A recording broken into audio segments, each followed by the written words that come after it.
Welcome to Pack the Rock podcast. As always, it is Liv, Will, Nick, and Ava. The season's about to wrap up, but we still have hope and chance, and cross our fingers, IU makes the playoff. But I want to go back to last week, guys. Purdue blowout. What's there to really say about this game if anyone wants to? 66-0. Sorry, Boilermakers, and now your coach is fired. I feel like that sums it up. Yeah, it really does. Yeah, I think it would. Ryan Walters was kind of just inevitable. It's kind of like Tom Allen last year going into this game. It was just not the prettiest watch if you're a Purdue fan, but I'm assuming the Indiana student section had a lot of fun. I know Mr. Rodecap had a lot of fun watching it because of his Purdue counterpart friends. Yeah, it was fun. It was poetic. I think it was about exactly what we expected, aside from the slow start for Indiana. Nicholas Radicic doesn't miss that field goal. Indiana breaks the record for largest margin of victory in any game versus Purdue, not just the bucket, but it was the most likely outcome, and Indiana did what they had to do. The only way that they'd be left out of the playoff was if Purdue somehow kept this game close, and Indiana made sure that didn't happen. I like the fake punt up 38-0. I think that was actually smart because when you put that on tape, it forces opposing teams to respect it, like the chance that it might happen. That gives James Evans a little extra tick to get the punt off because, Indiana had been having problems with the punt unit over the last couple of weeks. So you put that on tape, teams have to be cognizant of it. It gives them a little bit of time to get the punt away. Not that they've been using James Evans much this season, but that was a cool coaching decision by Cignetti, and now we just have to wait and see. I don't know that Indiana's got a chance to host. I think we would need a lot of things in the college football world to be chaotic in conference championship week, and then Indiana might have a shot, but the committee has already said they're not going to punish teams for playing an extra game. So we'll see what happens, but either way, I think Indiana's for sure in the playoff now. And so we talked about the playoff already, and so I moved up to 9 in the AP poll, which I know right now it's let's just wait for the bracket to come out, but they're still behind SMU, Ohio State, and Tennessee. Do you guys feel like that's accurate? Having IU behind them specifically? I feel like behind SMU is the only one that I was questionable about. Granted, they're a really good team on tape. They've had blowout after blowout. It's kind of similar to Indiana. They just blow teams out, and that's how it goes. You can play the whole conference power debate, strength of schedule, all that fun stuff. But, it's one spot. It's not like you're going to really hold a gripe over that unless it's that one spot that kicks them out of the playoff. But I think, it's pretty standard right now. I don't have a problem with really the top 10 or the top 9, however you want to put it. And so when we look at Curtis Rourke getting Big Ten Offensive Player of the Week, I want to look back at the Heisman talk. We talked about this a couple weeks ago. Is that something that Curtis could still have his eye on potentially? I don't think so. I think that, when he was out of game with a thumb injury, that really started to roll the ball in a negative way just because he did miss a game. But then also because he, him and his offense, but maybe him a little more specifically, didn't have the strongest game against Michigan, kind of, how close that was, and some reads were definitely missed. And then his performance against Ohio State, where the pass game was just not happening, and he just couldn't always get some things going. And there's a lot of other players across college football who have had significantly just better seasons through every single game.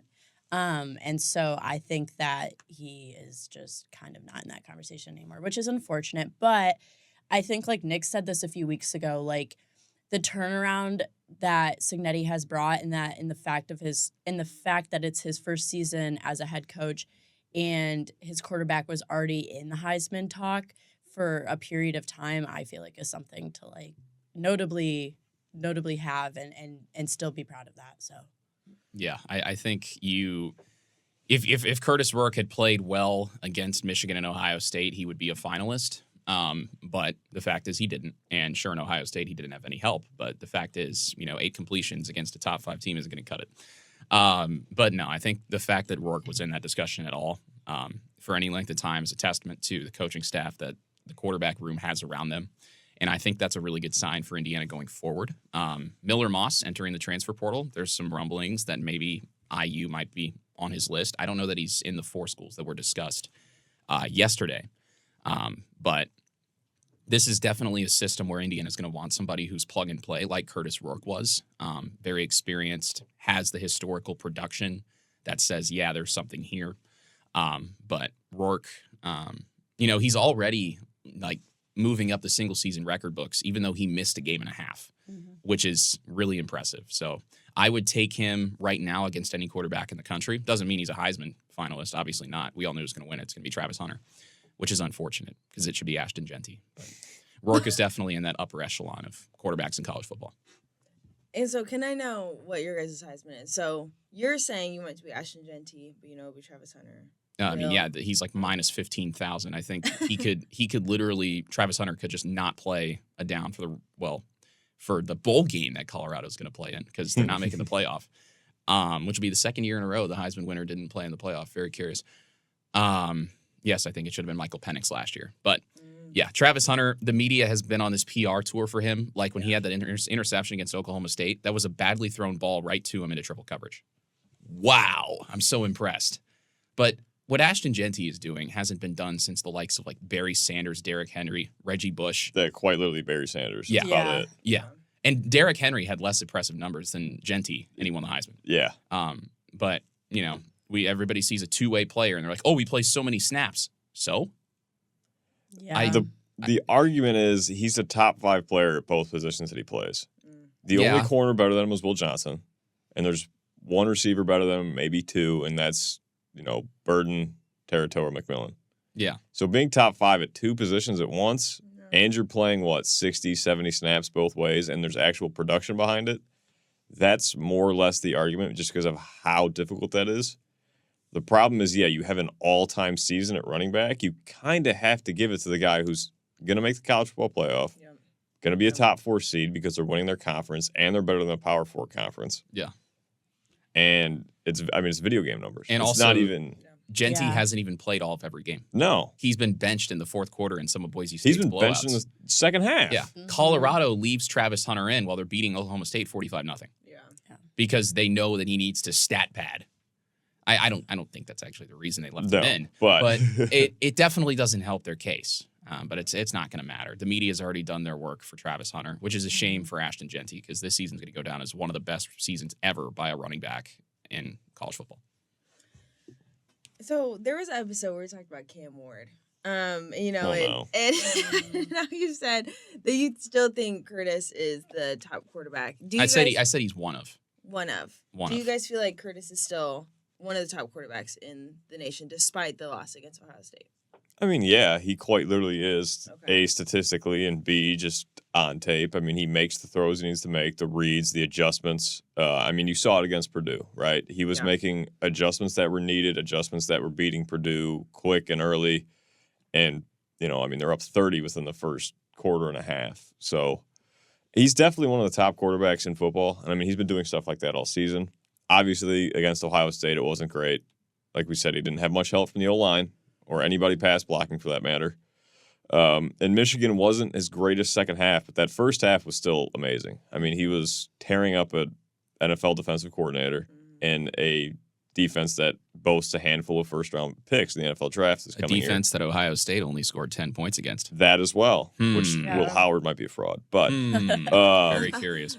Yeah, so Curtis Rourke is easily one of the top 5 to 10 quarterbacks in the nation. I'm sure you could make the debate for top 3. And I would hear you out. And Curtis Rourke is leaving after this season. National Signing Day is coming up soon, but also the transfer portal is starting to already rack up. Do you guys feel like the eyes will be on these incoming freshmen or transfers? What do you think Cincinnati is going to be looking for the positions I usually transfers? He's pretty vocal about not playing the young guys and letting them develop. He's said that a lot all season. And not in those direct words, but he's kind of hinted at it. And when they let the young guys in the game, he's like, oh yeah, the young guys got some reps and that's really good for them. But he's pretty vocal about, looking for those guys that, and he said how they've built their team and what he was looking for bringing over to Indiana and all that stuff. It's guys who have been in the games, who have gotten the reps, who just know what they're doing. And so I think where mainly the eyes should go and look at is the transfer portal and the older, seasoned, experienced guys that they're going to bring in from that. Because the guys that come in from signing day, they're going to sit, and I think that they're going to sit and develop. I think they're going to sit and develop, so. Agree? Yeah, I don't think. I mean, Indiana's got a bunch of seniors, so they're gonna have a lot of production to replace in the portal. But it's gonna be in the portal. You know, you're not gonna play a bunch of young guys. You don't have a Jeremiah Smith or a Ryan Williams just sitting in your back pocket, at least that I know of.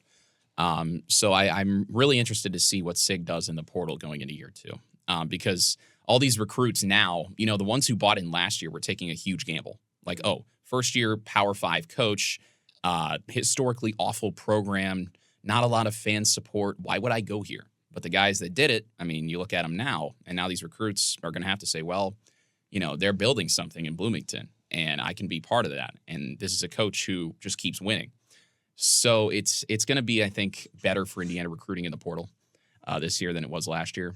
And what SIG did last year was fantastic. So I'm really intrigued to see how he and his staff go about it this time around. And, you know, he talked about it after the Purdue game. He said, yeah, you know, there's not football being played for the next couple of weeks for Indiana, but there's still a lot going on. And I think this is a very important period in the recruiting process. Mm-hmm. And so when you guys talk about eyes on transfers, it's interesting because with the freshmen, Julian Lewis, for example. Forget him. He can go to Colorado and play for Clicks. It doesn't matter. I'm just saying, you know, if Signetti's saying, you know, as a freshman coming in, you might be talented, you might play, but I'm not going to tell you you're going to start. But some of these freshmen that feel like they are worth starting, let's say they're 5 stars, is that going to hurt getting those 5-star freshmen that actually like, no, I deserve to be on the field? Did it hurt losing Julian Lewis? There's example? programs for them out there that they can go start and play at as freshmen. Colorado. I just think that like that's not a huge deal for me. Prime time Sanders. Oh my What God. are you doing? Hey, he's got the sunglasses. There's programs out there for them, you know, and I'm not saying like Indiana's not going to let them have their shot. It's just like it's been said, freshmen are probably going to sit and develop, and like That's a pretty common thing in the country. Yeah, it's a choice for them, and it's what they want. But if they want us to get on the field, there's programs for them. if they want to start as a freshman and a 5-star, go to the ACC. Yeah. Go to Yeah. the MAC. You're not going to start in Big Ten country or the SEC. Yeah, I mean, You might not even start in the ACC. I mean, hey. like 5-star No. recruits, just because you're a 5-star doesn't mean that, you know, you're going to play in a system that fits you. Like Indiana has, I think, 0 5-stars on the entire roster. I don't think Curtis Rourke even had a ranking coming out of high school. No, he didn't. Which just goes to show, like, yeah, recruiting talent is one thing, developing it is another.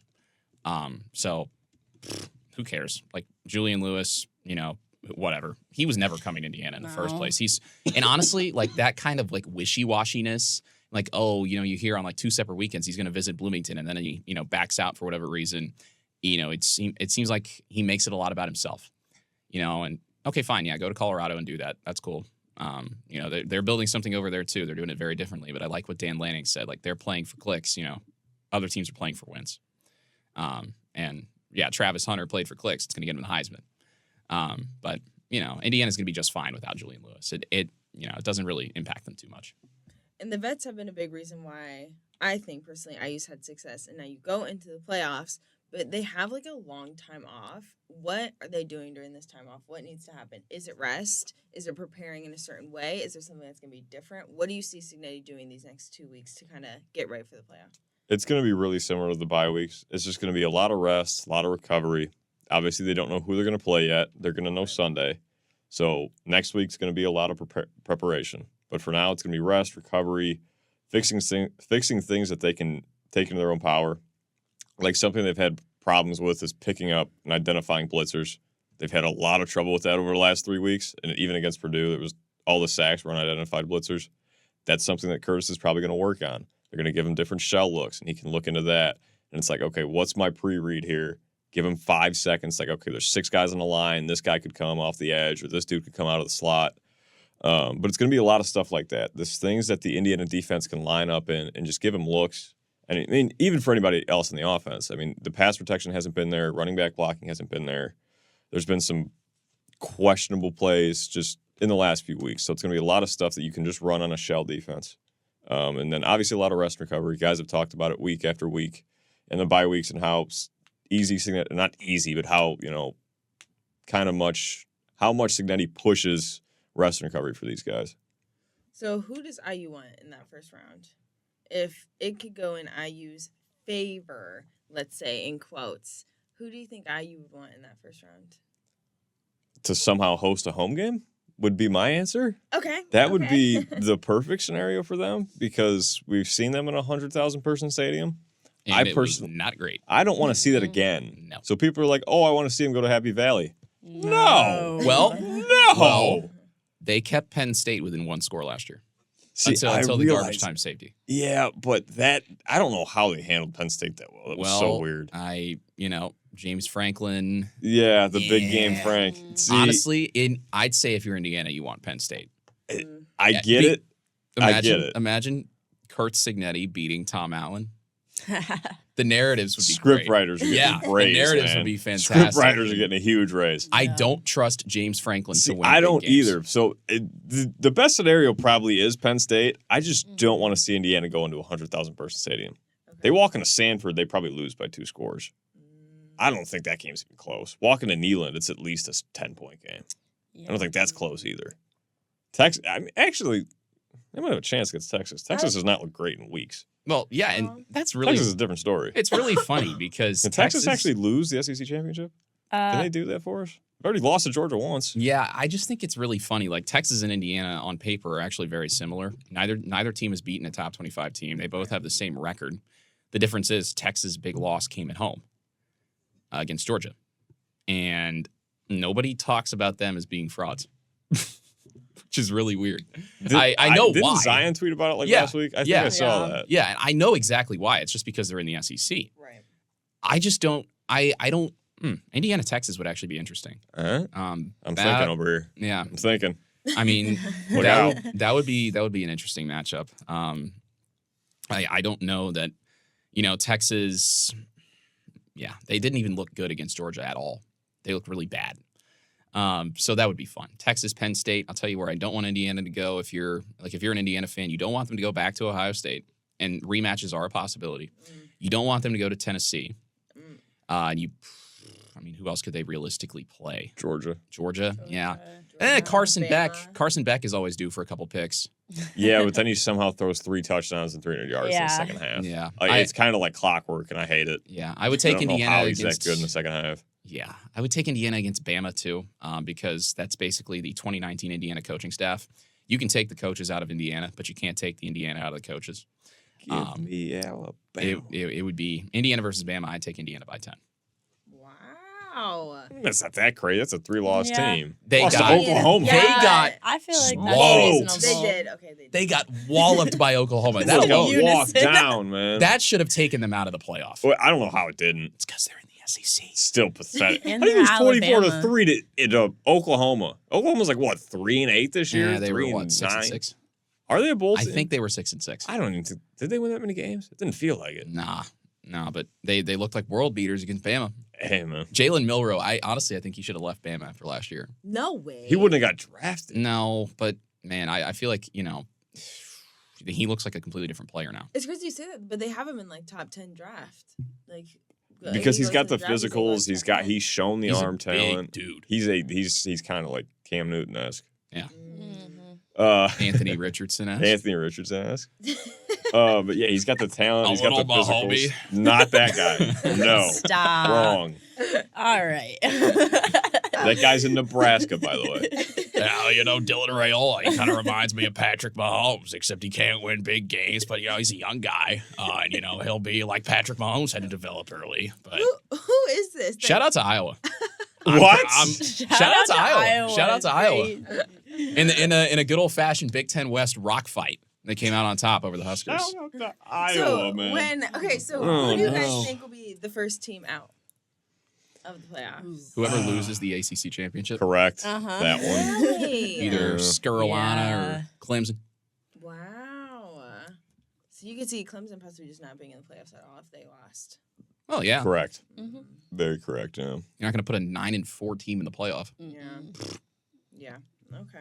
So possibly Bama, possibly maybe OSU rematch. You don't want to see OSU though. We don't want to see Tennessee. Tennessee fans are crazy. Yeah. They are Okay. crazy. They are. They are Tell the stories. Okay. Tell 'em. So y'all, I was in Knoxville a few weeks ago, right?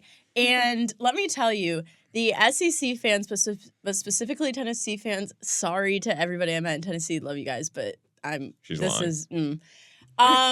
If it was their way, they believe that the SEC is so superior that the whole college football playoff should be SEC teams. They don't think that anybody in the Big Ten is near deserving, let alone Indiana. But they really do think like. I mean, like, they think that they are so superior. They think that it's extremely unfair that they were possibly being left out there for a second. Like, they think that it's chaotic. But There's something in the water in Knoxville. they're on one. I just think They're it's on funny one that down there. I think it's funny that the folks down south are mad about Indiana football. Mad. Stamp. Yep, I just think that's really Mad. funny. Like, a year ago, Indiana was nothing and had been nothing forever. And now people in the SEC are mad about them. I just think that's really funny. Tennessee's not getting left out. There's no way now. But Nico Iamaleava, freshman quarterback, Dog. big game. I'd take Curtis Rourke all day. Well, he already folded against Georgia, too. True. That did happen. It was an ugly loss. Bingo. I'd take So- Curtis Rourke. Is there a chance IU doesn't make it, even a little? Is No. No. No, A little bit. A they're- little bit. there- okay, why? feel like there why is. though? Barring like an act of God. Yeah, that's Yeah. basically it. It's a Speak little your bit. case, Will. Speak your case. I'm not saying they shouldn't be in it. I'm not saying that. Chill. Everybody relax. I feel like I'm getting daggers stared into my chest right now. Oh, you are. Yeah, specifically by that guy. Yeah. Yeah, there's going to be some act of God, a.k.a. SEC's commissioner, is going to make 74 phone calls. And the next thing you know, it's like, hey, these guys got blown out one time by a top 5 team at home. They haven't beat anybody. Get them out of here. Then Texas should also be out. See, but they're part of the SEC. And it's going to be some – there's no chance they shouldn't be in it. Okay. But there's a slight, minuscule chance that they somehow get thrown out of this. And I don't know how exactly, but I have my doubts. Well, you would need what is it, like a 99.1% chance they make the playoff? So it's So like you're saying there's a A chance. 0.8% chance I they chance don't. It's like a chance. 9 in 1,000 that they don't make it. Hey, Henry Thuss is going 2 weeks, 16-0 in his picks. Somebody calculated the chances of that of happening. Give me like 2 seconds. We're gonna pull this up here. We're gonna do some. It's wow, we got a math it's lesson. it's He's like, give me I don't even cheese. know what number this is. I think it's 200 thousandths of a chance. If you guys can read that number, Oh, 0.6 to the 16th power. Yeah. yeah. Not So very you're telling high. me there's a chance. There is a things happen. there is a universe where Indiana gets left out of the college football playoff. See, It's not this one. If this It was could the be. if this Who was the knows? 14 play, I am so tired of saying the word if. I hate hypotheticals, but we have to play so you hate hypotheticals Justin for now. Herbert. Justin Herbert's the greatest hypothetical quarterback of all time. That's true.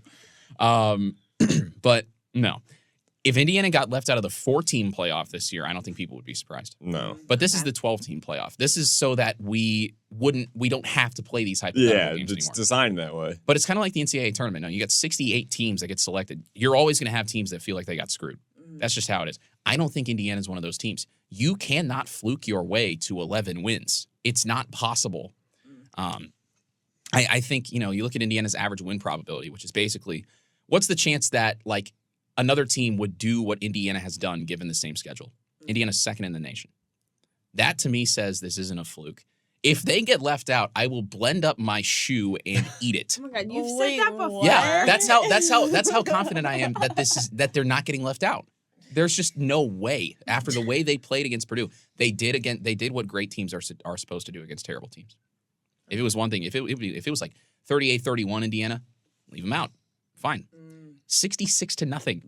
Indiana scored 66 Is that points. good? Purdue had 67 total yards. Yeah. Western Oh, God. Illinois was better Yeah. in total offense. Western Illinois scored points. Yeah.